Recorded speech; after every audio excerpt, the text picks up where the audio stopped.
Bernie Sanders was on Rachel Maddow on Tuesday night, and he was giving his perspective on really, and we should call it the proto-fascist, white supremacist, bigoted nature of Donald Trump's campaign. Again, I really agree. It's very important. This is a natural continuation of the modern Republican Party's demonization of Mexicans, of African Americans, of women, and of course, really, Muslims to a very significant degree and to a very bold degree, because even, this banning proposal is a stunning step, but, religious tests targeting Muslims, that's a pretty significant step.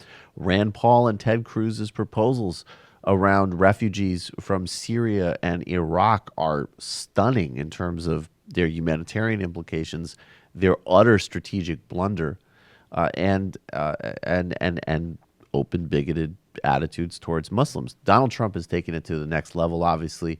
Rachel Maddow asked Bernie Sanders what he thought about that, and Bernie is going back to his sort of core argument here about how bigotry is facilitated in our society and really the class divisions that allow it to flourish. This is a very shrewd way of situating Donald Trump. Let's listen to what Bernie Sanders had to say.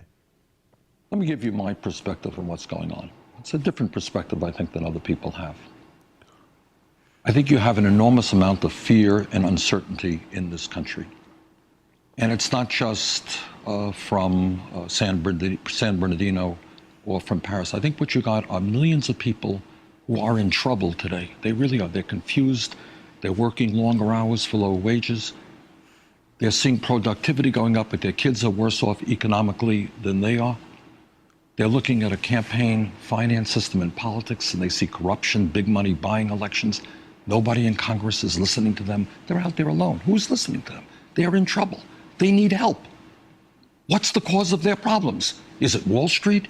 Is it big money? Is it massive inequality in terms of wealth and income? Well, no one talks about that really.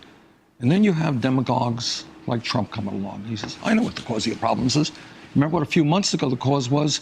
That Mexicans who were coming into this country, were they criminals or rapists? Today, it is Muslims. You all remember how many years ago when we were younger? It was uppity women who were trying to take our jobs as men. It was those gay people who wanted to make everybody homosexual in our school system. It was blacks who wanted to take white jobs. That's what demagoguery is about. It is to obfuscate the real problems facing our society and find somebody you can blame and rally the American people. That's what it is. It's the immigrants or the Muslims, and we got to take them on. And I think, but my main concern is, because I worry about this, it's real. You see the people standing up there and applauding. How do we get to those people? How do we say, why do you keep voting for people who are going to give more tax breaks to billionaires, going to send your jobs abroad, not going to let you form a union, not going to allow your kids to go to college? Why do you keep voting for these guys? Because they pick out a victim, whether it's blacks, whether it's gays, whether it's women, whether it's immigrants, whether it's Muslims, who we can pick on. And what our job is, and I think hard about these things, how do we get those people to begin standing up for their own interests? And what I will tell you is the antidote to Trump is a very strong, progressive agenda that says, yes, I know that you're angry. And you know what? You should be angry because you're working longer hours for low wages. You have a right to be bitter, and you have a right to be... Don't take it out on the Muslims. Don't take it out on Latinos. Try to help us work together to create a country where your kids and you can have a decent standard of living. That's not going to resonate with the real hardcore, this base that Trump is speaking to, which, let's not be deluded about it. It's a chunk of the country. It's not the majority, thankfully, but it's the same people in surveys. There's 20, 25, maybe 30% that clearly desire a certain type of authoritarian leadership. I'm sure there's a lot of overlap with the Tea Party thing, even though that was in many respects a kind of corporate AstroTurf effort. But there also was this genuine rage. It's the people who George W. Bush in 2006, 2007, when pretty much everybody was finally getting, whoa, this has been a stunning disaster. This same chunk of people that still gave him a positive approval rating. But in the big picture, for sucking the oxygen out of this, because there's obviously some people that I don't think would have receptivity to this in a different economic climate. And you've created a dynamic where, and Chris Hedges has actually noted this in a pretty intelligent way, that as Democrats, all too many Democrats have still fundamentally sort of pushed a corporate neoliberal agenda that has not dealt with in really fundamental ways the fact that now the very rich and the very poor are combined. And we know that there's obviously more of the very poor than the very rich. This isn't a co-equal growth. But those two numbers combined are greater than the middle class now in America. People's standard of livings, their wages, their abilities to just conduct life are shrinking and shrinking and shrinking. Democrats have been a part of that, from trade to inequality, the real corporate dominance of society that only looks out for a couple of small sectors.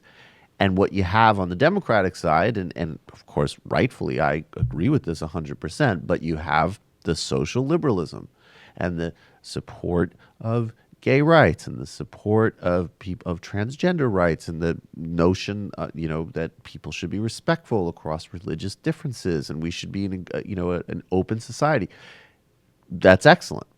But when you fuse that with a lack of attention to the profound inequalities that, of course, are also implicated across race and across gender, and then you leave the door open for the people who say, hey, look, I really will solve your problems. And those problems, and it's a stand-in. It's all of that elitist bullshit that you hate, including things you should hate, like Bernie says, like your jobs getting sent overseas, like your wages going down.